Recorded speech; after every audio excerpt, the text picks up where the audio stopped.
निश्चित रूप से बिल्कुल सही बात है आपकी कि भुन्ना में फुटबॉल की अच्छी प्रतिभाएं निकल करके आती हैं। मुझे इस बात का सौभाग्य मिला कि जब माननीय मनोहर लाल जी हरियाणा प्रदेश के मुख्यमंत्री बने थे 2014 में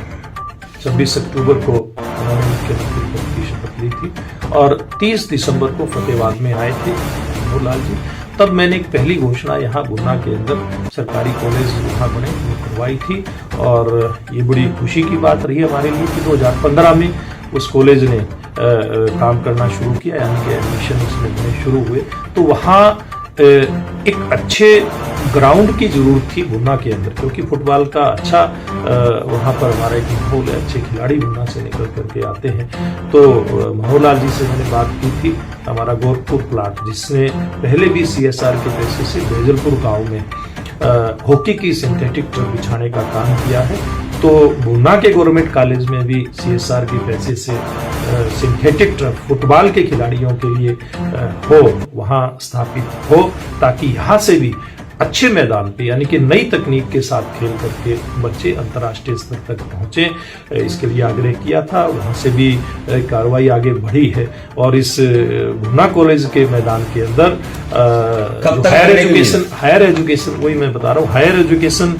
डिपार्टमेंट की तरफ से भी NOC की जरूरत होती है। NOC वहाँ की ये आ गई है हायर एजुकेशन की तरफ से, डिपार्टमेंट की तरफ से, और बहुत जल्दी इसके ऊपर काम शुरू हो जाएगा। और मैं समझता हूं कि नए साल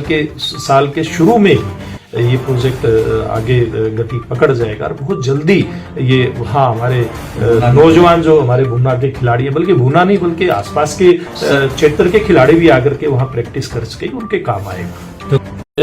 मेरा भी फोकस खेलों की तरफ रहता है और नरेंद्र मोदी जी ने जो आह्वान किया, हम सब लोगों को निर्देश दिया सांसद खेल महोत्सव कराने का, तो उससे और ज्यादा जुड़ाव मेरा भी खेलों के साथ हुआ है। इससे पूर्व भी मैंने नरवाना में वहाँ के खिलाड़ियों की जो मांग थी 2018 में,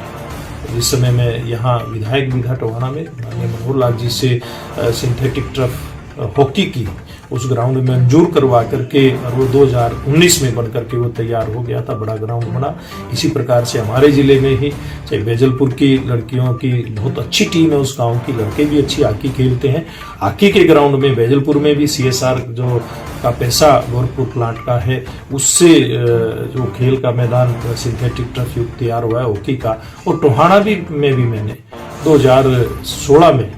एक बड़ा स्टेडियम बनवाया था। हमारे दमकोरा गांव की जमीन वो पड़ती है, टोहाना के बिल्कुल वो साथ लगती है, तो वहां भी सिंथेटिक ट्रैक है, वहां पर एथलेटिक्स की प्रैक्टिस करते हैं बच्चे। पूरे हरियाणा से नहीं बल्कि पंजाब से भी बच्चे आते हैं, दिल्ली से भी आते हैं, राजस्थान से, जम्मू कश्मीर से आते हैं, योगी आदित्यनाथ जी के गृह क्षेत्र से भी, गोरखपुर से भी बच्चे वहां आकर के प्रैक्टिस करते हैं। मध्य प्रदेश के बच्चे भी आए हैं, बिहार के बच्चे भी आए हैं। ऐसा स्टेडियम यहाँ पर हमारा बना है और इसी प्रकार से टोहाना में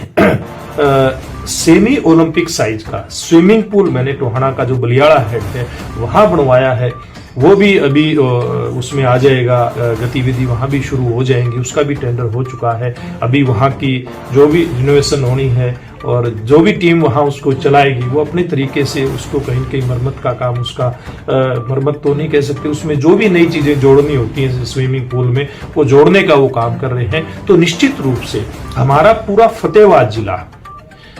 चाहे वो सिंथेटिक ट्रैक युक्त दमकोरा स्टेडियम और एथलेटिक्स के बच्चों के लिए, चाहे वो भुन्ना का कॉलेज फुटबॉल के बच्चों के लिए सिंथेटिक टर्फ युक्त हो, या फिर हमारा बैजलपुर का ग्राउंड सिंथेटिक टर्फ युक्त हॉकी का ग्राउंड हो, या पड़ोस का नरवाना का सिंथेटिक टर्फ युक्त ग्राउंड हो, या फिर टोहाना का जो सेमी ओलंपिक साइज का बलियाड़ा हेड का स्विमिंग पूल हो। इसके कारण से और अन्य जो हमारी हरियाणा सरकार ने व्यायामशालाएं, योगशालाएं खोली हैं पूरे प्रदेश के अंदर और हमारे जिले के अंदर, इसके कारण से स्पोर्ट्स का बड़ा हब निश्चित रूप से बनकर के उभरेगा। और हमारे यहाँ के युवा एक तरफ जहां ऑनलाइन गेम और नशे को ना कहेंगे और खेल को हाँ कहेंगे, एक अच्छे युवा का निर्माण हमारे यहाँ हो सकेगा, ये बात मैं विश्वास के साथ कह सकता हूँ।